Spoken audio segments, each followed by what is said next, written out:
um, start out early at the community college, which is often closer to their home and more affordable, and then with plans to transfer to a larger institution like NC State. Often it's very daunting for anyone, but particularly many of these students are in smaller communities, rural communities, and they may be the first folks attending college in their families. So it's just the most magnificent program, and knew that it would be great for them to come and talk to us so we can help spread the word. And so I'm so grateful that Jen is here with us today. And thank you so much for coming, Jen. I really appreciate it. And we're looking forward to hearing what you have to tell us. Thank you for having me. I have a presentation. Is it okay if I share my screen? Okay.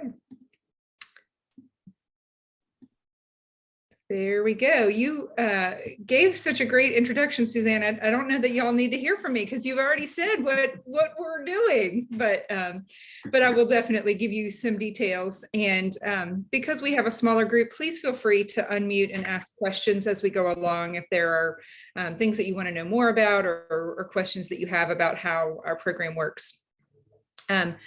So community college collaboration sort of came out of a sense that there are lots of reasons for students to start at a smaller location, for them to start closer to home, for students to start at a place that's significantly less expensive, and that those same students who are most likely to start there are the ones who are most likely to struggle when they do transfer to a large four-year institution like NC State.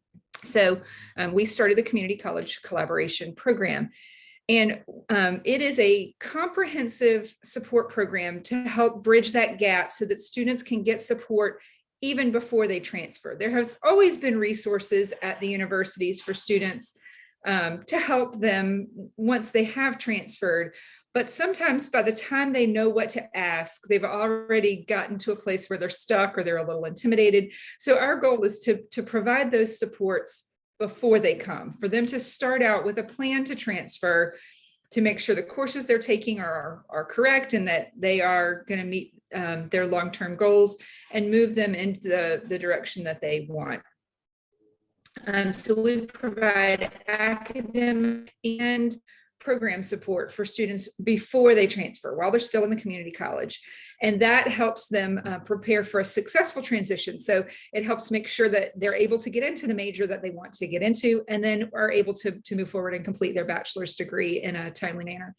And the big carrot that draws their attention is that guaranteed admission. So we say, if you meet all of the conditions of this program, if you do the academic advising, if you have the 3.0 GPA that we require, you are guaranteed admission to NC State. And so that is a big thing that grabs their interest and gets them to join in. We started out with 8 partner schools right around Wake County and have grown pretty rapidly. Our program just started in 2018 and already we're up to 19 community colleges. I have listed the ones that are closest to our area here: Alamance, Durham, Johnston, Granville, Vance Granville, excuse me, and Wake Tech. But we have programs all the way from Brunswick Community College down at the coast. West, we will be welcoming students from Gaston and Catawba Valley colleges to the west starting next year.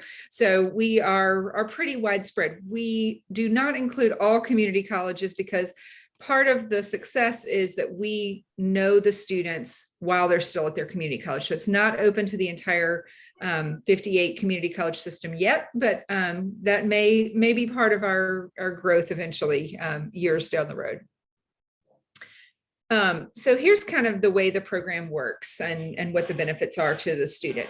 They are enrolled as a non-degree student at NC State while they're still at the community college. So they apply and they're accepted into this program, and they start from the time that they're still at their community college as an NC State student. And that allows them access to an NC State advisor, like me, like Joselyn, like my colleagues. So we will do program planning with them, meaning we will sit down and they're saying, okay, I'm thinking about taking calculus 2 at my community college, and I'm thinking about taking chemistry, but I don't really want to take physics. And we say, if you want to come into engineering, you've got to take the physics class. So we will work with them through that process of what are the courses that they need to get in, what are the courses that they need to graduate from their community college, and what are the courses that they need to graduate from NC State. And hopefully we can make all of those line up, that we can coordinate that so that they're able to not lose time and lose credit. That's the biggest struggle for many transfer students, is feeling like they transferred and that these courses they took at their community college don't meet their requirements. So we're here to make sure that they're, making that academic choices now while they're at the community college that will set them up for success when they transfer. We give them access to online advising, course planning, and degree tools. So we want them to start learning how to use the NC State systems so that they're not trying to figure out, they're having a hard enough time studying for their physics exam. They're not also having to figure out while they're in the midst of it, what do I still need to graduate? What are the courses that I'm thinking about? Who do I ask for help with this? We help them learn to navigate those systems while they're still there. We offer networking events with other C3 students so that when they transfer, they don't feel so lonely. We know that you're coming from a small town in, Nash County, and then you come to a very large university like NC State and you don't know a soul. We're here to help at least give you some familiar faces that you can connect with after you transfer. Learn to start navigating NC State while you're still there. We kind of talked about that a little bit. Opportunities for paid research positions and hardship grant funding. So C3 is not a scholarship program. There is not a money component associated with it, but we do have some funding that we can give directly to students for research positions. So for example, if you want to start at NC State, want to go on to vet school, for example, you need to get some animal care experience. And many students are not able to get that, during their first 2 years at a community college. So they come to NC State as a junior and they don't know anybody. They don't know what professors to ask. Hey, I want to get this kind of experience. Hey, I want to do research. Hey, I want to work in your computer lab. I want to, have some tools to do these things. They just don't know where to start. So we make those connections for them. We have sort of a matching database, sort of an online dating for job matching, where we have faculty members who are saying, I'd like a student to work in my lab and to learn some of these skills and to, wash glassware or whatever that they need in their lab. And we provide students saying, hey, these are all the kinds of opportunities that you might, give it a shot. And we've helped them make some substantial connections, but these are all paid positions because we know our students are lower income and they need to work. So this gives them a chance to get really relevant career experience instead of working at the, as a waitress or, working in some jobs that they know will pay, but this gives them really more substantial experience. And then we also have hardship grant funding. So one of the first stories that we heard when we started talking to community colleges was about a student who his windshield wipers broke on his car. So probably, I don't think he just needed new blades, but probably $100 repair, like nothing significant. And so the first day it was raining, he was like, it's not safe for me to drive like this. So I can't go to class today while it's raining. Well, then it got to be one of those spells where it rains like 5 days in a row and he missed like a whole week of class because he couldn't realistically get convenient transportation. And those are the kinds of things that we think for $100, we could have kept the student enrolled. So we have hardship grant funding up to $1,000 per year where students can say, I broke the only pair of prescription glasses that I have, and it's going to make it really hard for me to see, my professor in the front of the classroom. I had a medical expense. I, ended up in a car crash and had to go to the ER, and that bill is more, the out-of-pocket part for me is more than I could pay. So whatever hardships might impact a student's ability to stay enrolled in class, they have a very simple application process. It's not like the FAFSA. It's not like all of the complicated financial aid processes. They apply directly to the C3 program. And we say, yeah, you've shown us that you have a hardship, and we give you the money to make it easier. And it's quick. They usually have the funds in hand from the time they apply to the time they can, pay for that need is generally less than a week. So it's a really, really wonderful way to help make some of those little hardships easier. Support during your transition. So we have students who ask questions like, what should I do about parking?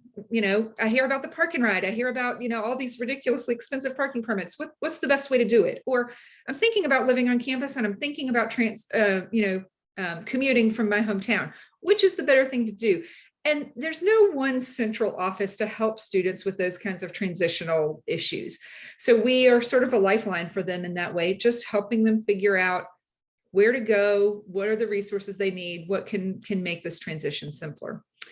And then, of course, the big one, guaranteed admission.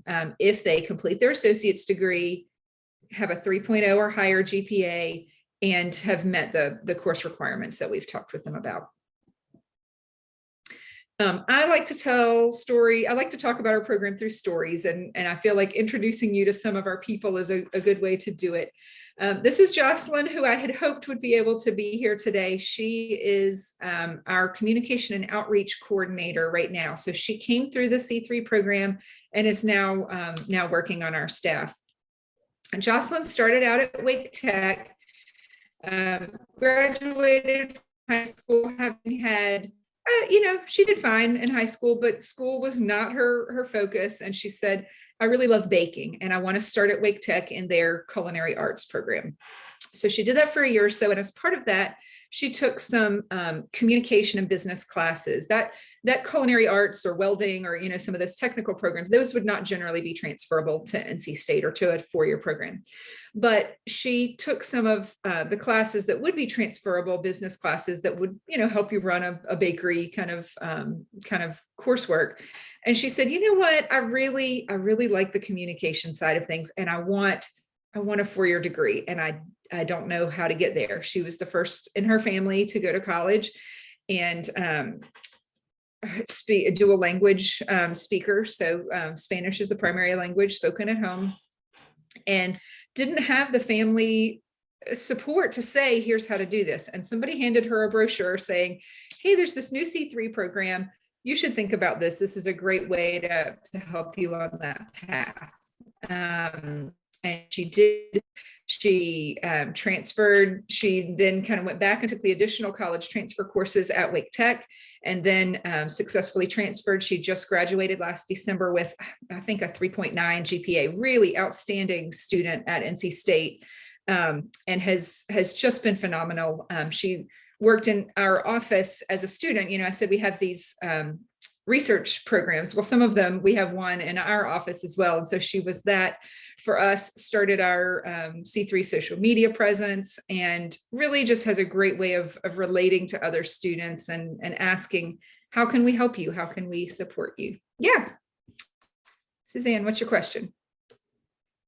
I think you're still on mute. I'll just wait until you finish telling about Joselyn. Okay, I'm done. That's it. That's it.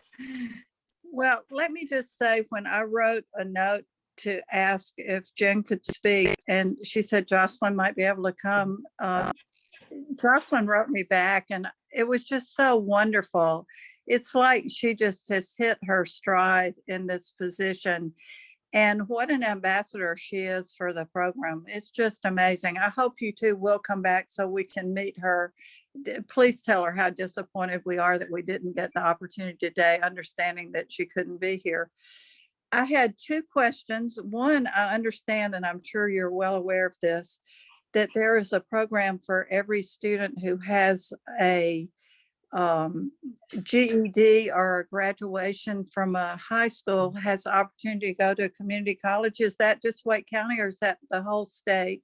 And the second question is, do other universities like UNC, and I know some of the privately endowed ones, do they have programs like C3? Yes. So yes to both. So the community college tuition program is called the Longleaf Grant, and it was started last year. So students who graduated in 2021, like May of 2021 or June, would have been eligible to start this past fall at community colleges. And it is open to any student who's graduated from high school and has completed the FAFSA. Your expected family contribution, I can't remember exactly. I think it's $15,000, but there is a family income cap on that. So there is some financial need component to that. But that aside, there are, I believe Durham Tech has free tuition for everyone for this year. I don't know the details about that, but there are some other similar programs. Brunswick County, I know that if you graduate from a high school in Brunswick County, you automatically get free tuition, and that's sponsored by the county. So there are a number of similar kinds of opportunities, but the one that was implemented this past year was the Longleaf Grant, and we think that is a changer. It's really significant, and I'll be interested to see over the long haul, number one, how long that funding continues to be available, but also how that might impact students' decision making about community colleges. That's one of the things we really want to focus on, is that community college, I think, and for a lot of students, is seen as a plan B. Like, oh, I didn't get into ECU, or I didn't get into the school that I wanted, so I'll start at the community college and then maybe I'll transfer. We think for a lot of students, community college is the right first step. And we're trying to change that culture as much as we can to say, start at your community college, save the money, be in your home community, and then be prepared to transfer elsewhere. You get to the same goal, you get that NC State degree on your wall, but you can do it for a whole lot less money. I was going to say the additional thing about being at home with COVID and people not being able to pay rent, the housing situation is terrible, especially in Raleigh and other places. So Yeah. college towns. So it's a really viable option in our county with Wake County. Our community system is so strong. Yeah. So strong. And with the Wake County, there's, Wake Tech has multiple campuses and multiple locations. So I think it's very convenient, even though Wake County is a very, geographically spread out county. But yeah, I agree completely that there's lots of reasons. One of my advisees, so I'm a part-time staff member. I have 3 youngish children and so I am part-time, and every day, one of my things is I have to leave at 2:00 because I got to go make my carpool run.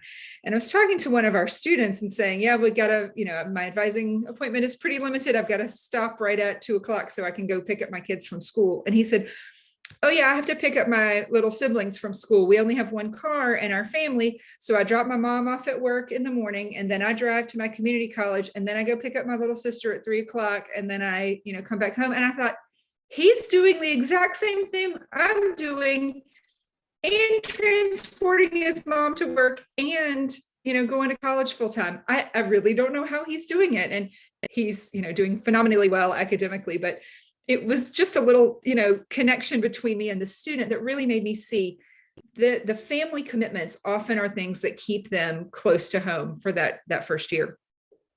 But Suzanne, to follow up on your other question, yes, there are similar programs like this at a number of other community colleges, or at a number of other universities. So UNC has one called C-STEP, and I don't know what that abbreviation stands for. ECU has one called Pirate Promise. There's one at North Carolina A&T. There's one in Appalachian. There's one at UNC Charlotte. So I don't know of any with private schools, but there are with other public schools kind of scattered across the state. And they all work with different community college partners. Again, typically starting out with the community colleges that are regional to them. We are not working with any community colleges in the mountains, simply because it probably, when they do go to college, is more in their best interest to go to Western Carolina or Appalachian, or one of the programs that's a little bit closer to them.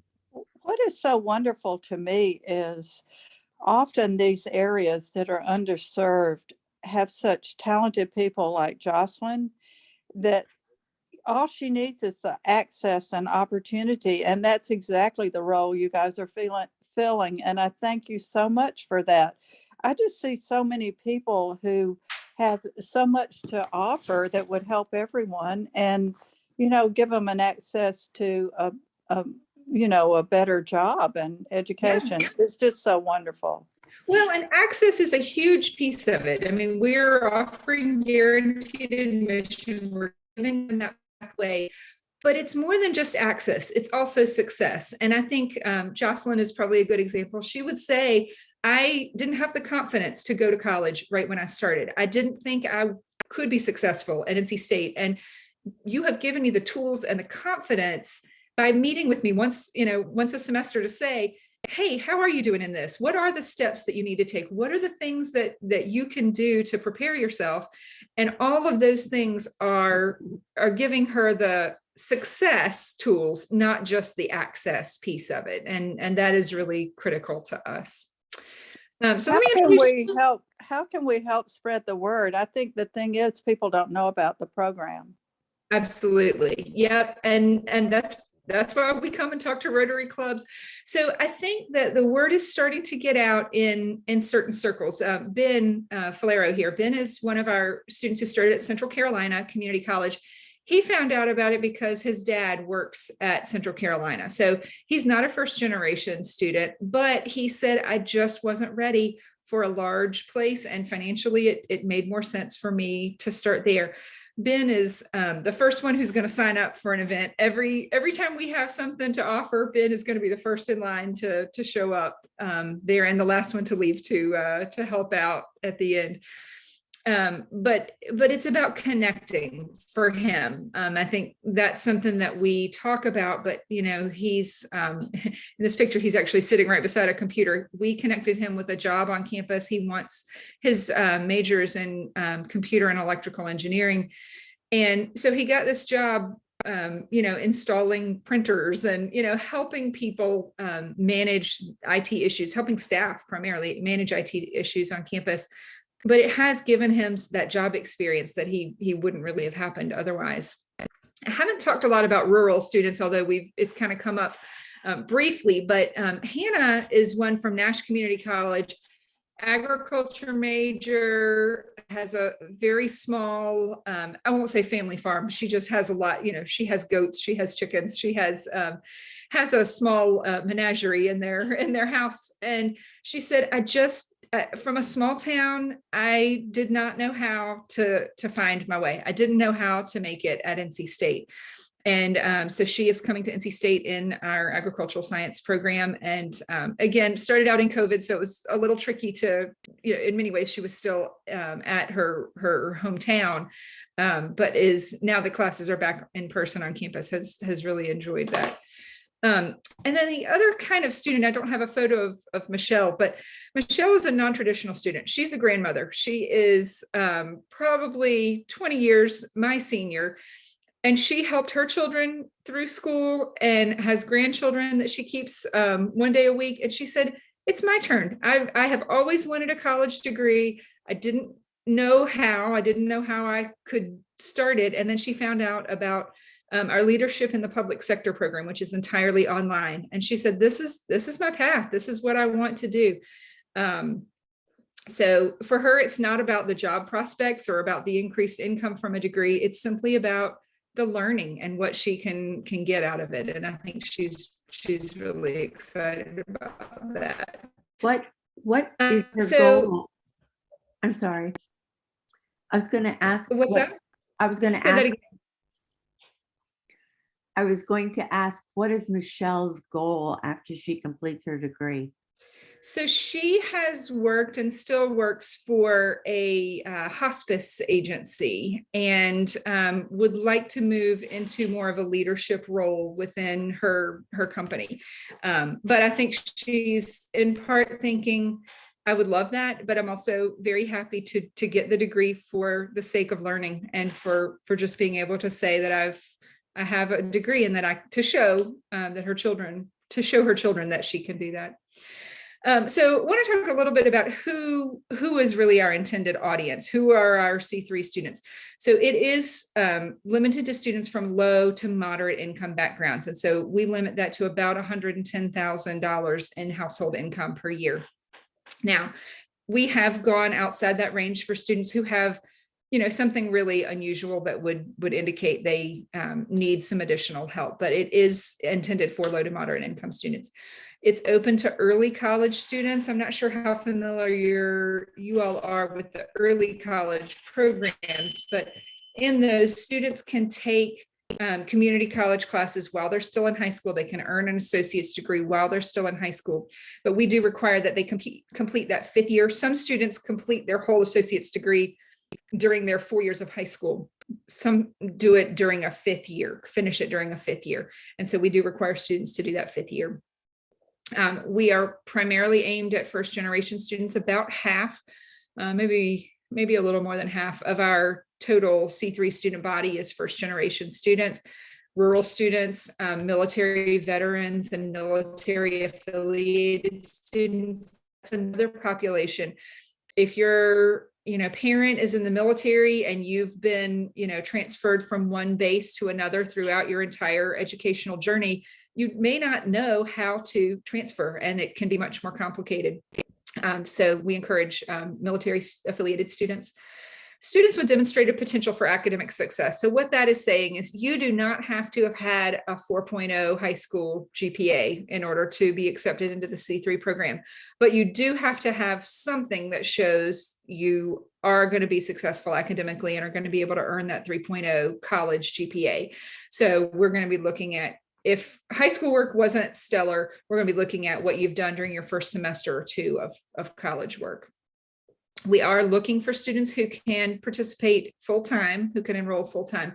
That is not always the case for every student. And so that is not a firm limit, but we are aiming for students to be full-time. We have been incredibly gracious during COVID because we know that has changed everything. Students taking classes online full-time just doesn't work academically or personally for a lot of families. And these students often are under a lot of financial pressure, so they're working part-time and have had to pick up additional hours sometimes. So we have been very flexible with that during the last couple of years, and we'll continue to have some flexibility there. And then you have to want to get a degree from NC State. If you want to go into nursing, we would be happy to point students to UNC Chapel Hill and their C-STEP program, or to ECU and Pirate Promise. But there are ways to go to a school and get a nursing degree, but there you have to want to do something that NC State offers. And then talking about kind of how our selection process works, we have 15 students from each of our partner community colleges per year. Community college enrollment is down significantly across North Carolina, across the United States. Community college enrollment is just down during the COVID time. So our enrollment is down as well. But we do look in a very holistic way at all of the experiences a student has and would bring to the C3 program. And then this is our social channels, or our email if you want to get in touch with us a little bit more.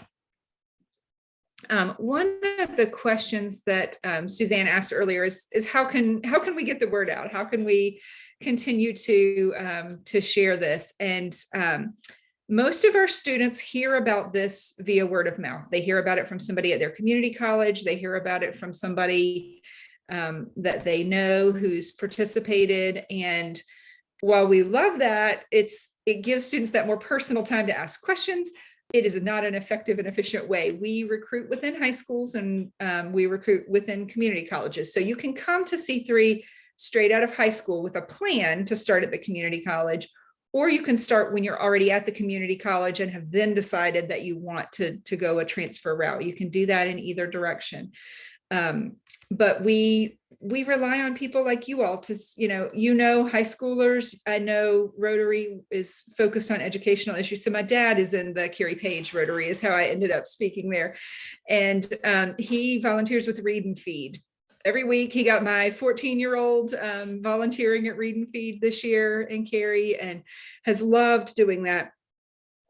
So those kinds of organizations, honestly, when you think about first generation students, when you think about low income students, you have to start them in that pipeline very early. You have to get them thinking when they are in elementary school and middle school, college is for you. College is an option for you. College can be something that your family can afford. There are ways we can help you, but we've got to get students thinking about it early. So sharing the word about programs like this, even with students who really aren't eligible now, helps us to build that pipeline of eligible students.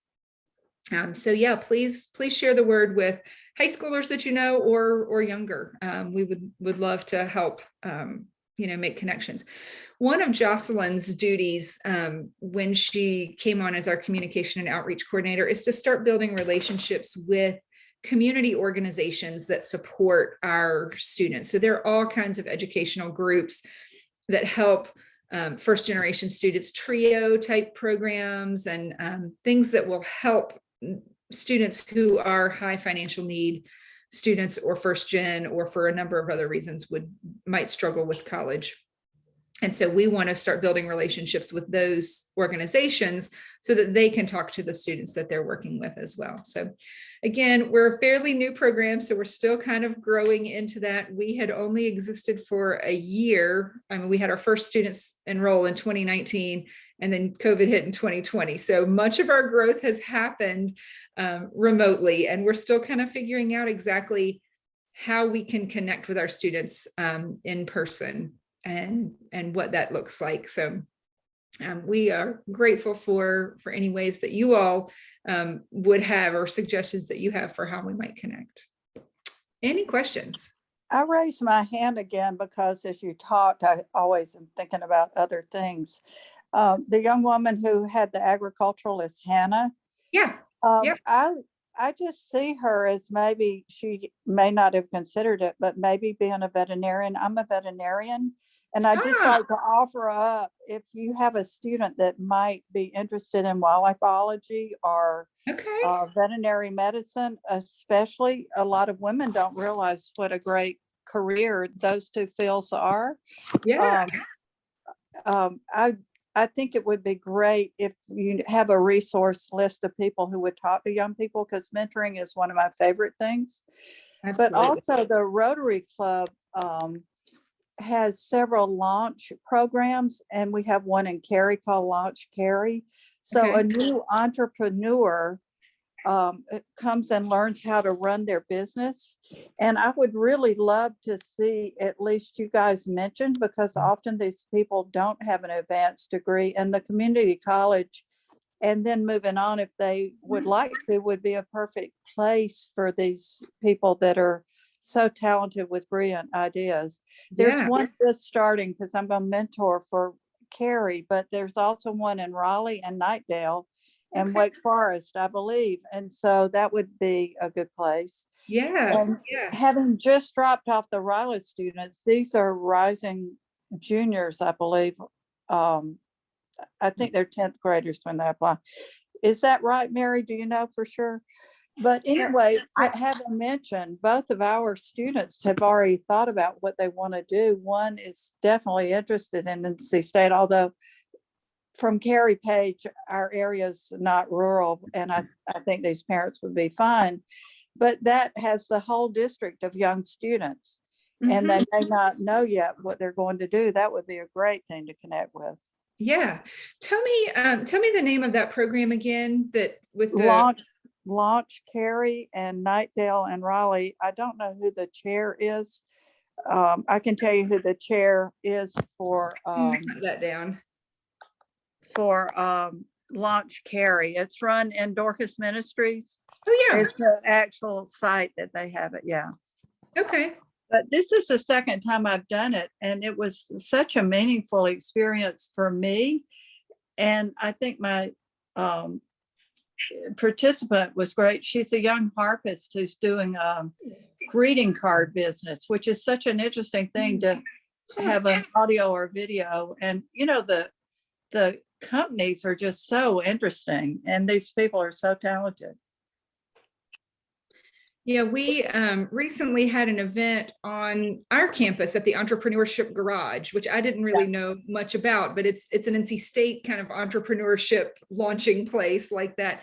And they have all this equipment, and you can use their 3D printers and their heavy duty sewing machines and like all this really cool They're stuff. amazing down there. For any kind of like new ideas that you have, they have the people and the support to help you make it a reality. And yeah, we had an event there for our students. But yeah, back to your point about mentorship, I think it is absolutely critical. And many times these students know, or they think, I want to be an engineer because they like science, they like math, and they think that's a way to make a good living. And it is, but they may not know if what you love is nature, maybe forestry, maybe fisheries and wildlife, maybe there's other careers that would interest you along that way. And so we connect with them a lot on some of those kinds of things. We have a lot of great graduates from NC State, and I'm not a graduate. I was an adjunct there for a bit, but Okay. What a great school you are. We think so. We think we're a pretty good place. Not perfect, still areas to grow. We know that NC State is sometimes a challenge for transfer students, and we want to try. I mean, that's part of why we exist, is to make these high need transfer students more successful. Yeah. The one thing I would do in terms of giving advice, and I found this at NC State, particularly I was a transfer student, but I never experienced anyone saying no to me when I said, hey, I have a question. Can you tell me where I should go for this or that? I mean, I always found it very, very welcoming. Good. The other thing I would recommend to the students, NC State is a big school, big school.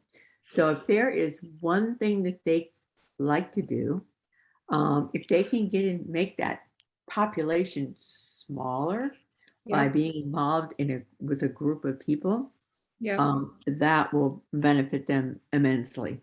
It'll be the time well spent. We actually, my colleagues and I were talking about that this morning, like, what are the student organizations that we might go ahead and start getting them to connect with while they're still at the community college? Maybe you've been to one meeting of the, underwater basket weaving club or whatever your thing is, but at least get them to see one thing that interests them and just get a little taste of it, so that when they actually do transfer, it doesn't feel so foreign. It's just one less intimidating, kind of scary thing. Because you talk about nobody ever said no, and I do believe that is largely the case. But it takes courage and confidence to say, hey, I have this idea. I'd like to do such and such. Or to say, I don't know. I need help. I'm struggling in my math class and I need tutoring. Where do I go? How do I find that? Both of those take a lot of courage and a lot of oomph that these students have. They have that confidence, but sometimes they just need to be told, it's okay to ask. It's appropriate. You should ask. When you have a big idea, here's how you suggest it. Here's how you make it happen. And so that's part of C3. And I do think that the pandemic has changed students' willingness to take initiative on things like that. And it feels harder than it did 3 years ago. So we're working with that on how to get them to connect. Faculty members are seeing it, that students just seem disconnected in ways that have not been the case before. And this is not just at NC State. We are seeing this in reports of college students everywhere, that when you don't have to go to class, it feels very impersonal. And then suddenly now you're expected to pop back in and things be just like they were, and they aren't. And so our students are still kind of learning how to connect, how to build those relationships with faculty members and that kind of stuff. Yep. Great.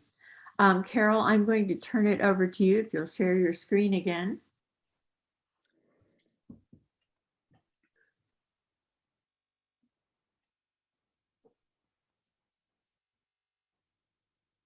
And there we go. So we will be sending you a certificate of appreciation. And we'll modify this and tell Joselyn, thank you very, very much. We look forward to hearing her at another time. And again, we just appreciate your time coming and speaking to us about this program. With it being the Rotary E-Club for Social Justice, the fact that you work with lower income students, the fact that you work with individuals who are not maybe just the first generation, to experience college in their life, and a number of factors. Your program is very, very meaningful to us, and we will definitely do what we can to help spread the word to other Rotary clubs even on that. But I want to thank you again for your time, and we will get this to you. Any other last questions for Jen before we move on? Because we're kind of going short on time. Thank you for having me. Jen, thank you very much. You have Thank a you. great day, and best of luck All right. with your program. I am an NC State grad, both undergrad and my master's, so it's a place that's near and dear to my heart. Yeah. Thank you for having me. It was wonderful to meet you all. Thank you so much. Bye-bye. Bye.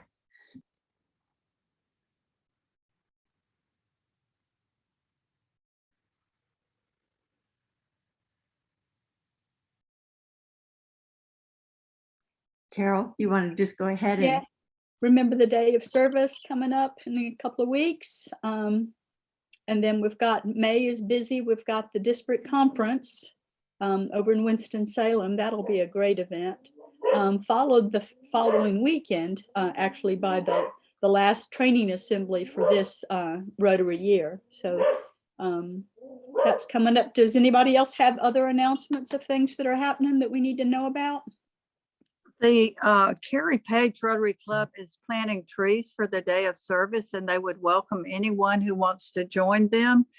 They are offering lunch, and I can send the form. You can RSVP on there if anybody from our club. We've got plenty of trees donated if anybody would like to do that. It's going to be April 23rd, and I think it starts around 10, and then lunch will be at 12, and there's going to be sandwiches and things, and they just need a head count. We have 40 little tiny longleaf pines to plant. They're going to make a longleaf savanna, which is really great, I think, because the longleaf is, getting a smaller situation. But we're also planting some trees in memory of people. I know several of you heard about Howard Manning's passing, which was a great loss. And I talked with Carol this morning at Rotary, and we're going to put a memorial tree there for him. I thought that would be pretty appropriate for Ben and Carrie. well, But the other thing about that, Suzanne, is when I went on the site to look at, okay, flowers, plants, that sort of thing, there was an option on there to plant a tree. And that's the option that Art and I selected. And there'll be a plaque there for Howard, and then there'll be a certificate, but it will be planted where there is the greatest need. that's So great.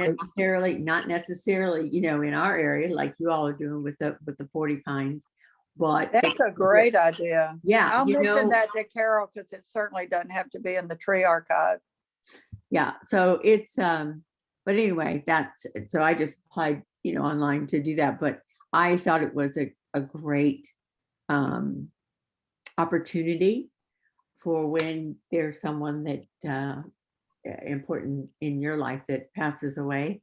It just, so many of the flowers, they're beautiful arrangements, but I know that oftentimes the funeral home will then take them to the churches or whatever. But it's in terms of sustainability and what we're all about with Rotary, I just thought it was a great opportunity. So be quiet. So the upcoming programs, I think, is next. Yeah, upcoming meetings. Next, we have Yvette Holmes from Southeast Raleigh Promise, and I don't really have any more details about that. You want to talk a little bit about it, Suzanne? She formerly was the one of the officers with DHIC, which was one of the larger home building that would find affordable housing that needed to be renovated, and they've also built a great deal. And then the former head of Southeast Raleigh Promise took another job. It was sort of an unexpected position for Yvette to be the executive director, but what a perfect fit. I've known her a while. She was on the board for the YMCA, working for equity and diversity for a long time while she was at DHIC. Southeast Raleigh Promise is a multifaceted group that works to improve the economy, access, opportunity, affordable housing, any aspect in the southeastern part of Raleigh, which is rapidly becoming gentrified and unaffordable. One of the biggest projects is they've opened the YMCA down there with an attached elementary school. And then there's Beacon Ridge, which is affordable housing just behind that. But it has a large enough outdoor area, including an outdoor pool that's separate. But that they have the Black Farmers Market in Raleigh there once a month in the summer. But Southeast Raleigh Promise is loosely associated with that site. I believe their office is there, but they coordinate nonprofits and other groups like us to help work together to further benefit for helping that area where longtime social injustice, flooding, all the things that are rife with most areas of people that have less. That area has been really pounded. And now with the downtown South development in that same area, I don't know how that's going to work out, because it looks like the stadium is not going to be part of that. I was disappointed that the centerpiece was a stadium, because I think it's so ephemeral and it doesn't create a lot of permanent jobs. Maybe something else down there that was a big draw would be much better, in my opinion. So I don't know what they're going to do, but as a result of that not happening, they're reevaluating whether to use those special tax things where they don't have to pay tax on the increased value that they were going to use to help build it. But they certainly aren't putting enough affordable housing in there. Okay. And they're taking a good bit that was affordable, that was rented. They're getting a lot of pressure down there with the Dix Park development. A lot of that along Lake Wheeler has been bought by big apartment and development companies. But interesting. So I'm anxious to hear what she has to say. Yep, sounds I know it could like be a it'll good be a really speaker. good program. And then remember, then our first May meeting normally would be on that Friday, the 13th, but that is the district conference is going on that day. So we will not be meeting. Encourage everybody to go over to Winston-Salem to the conference there. So Yeah. that's where we are right now. Anything else before we close? I really enjoyed that program. I thought Jen was great. Did y'all enjoy it? Yeah. I Yeah, thought it's she did a really, great it's job. a great program. We Really need to great. try to recruit her as a Rotarian. I think she could Exactly. come at lunch. Yeah, I yeah. think that would be great. This is on a personal note, but speaking of planting trees in memory, this is, I don't know if you can you see that? Probably No, not. No. it's all It's a little blurry. bit out of focus. I'm so sorry. Okay, I don't know why it's not. Okay. Anyway, it's a really pretty dogwood we planted in our front yard that's blooming right now, and my mom's Oh. memory. So Oh, Oh, nice. that's nice. Yeah. That's lovely. That's lovely. All right. All right. Well, Don't forget about the district conference. I think it will be a good conference, and I think we'll have a lot of fun. So I encourage you to Yeah, I participate. plan to go. Yeah, I've made my reservations in Yeah, my hotel room. I know that Carol, myself, and Suzanne are going from our club. And there'll be, affiliates that we know that will be going. Yeah. So it should be a really good time. And I'm looking forward to this, the project, the service project, where we're going to Right. be putting together the toilet kits. The shower kits, yeah. that'll And be- so, as everybody probably remembers, we designated $200 for Suzanne to purchase in bulk, individually wrapped feminine pads for women. We thought that since we're a social justice club, that would be something that we could definitely do that would help women that are homeless. And so that will be going down, and we'll put those in to be put together in packets. So that's great. Yeah. And then also we did, and I need to get that check written and sent, but we did approve $200 to be written to the Rotary Disaster Relief Fund, which would be allocated to go to the Ukraine. So That's good. we have that. So, yep. So I'm done. I think that's everything. I added something in the chat, so I just wanted to ask people to send items for the newsletter if you have anything you'd like added. That is great. Sounds good. Thank you. So Sue, how about you want to close us out with reading the 4-way test? Would love to. The 4-way test of all things we think, say, or do. Is it the truth? Is it fair to all concerned? Will it build goodwill and better friendships? Will it be beneficial to all concerned? Wonderful. Bravo. Thank you so much. You A all great weekend, have everybody. a great Bye. weekend. Thanks, Be Sue. safe. Take All right. care. Bye. Recording off.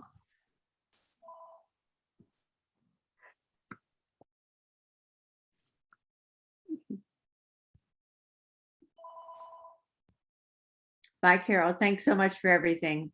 You bet. See you later. Take care. Bye.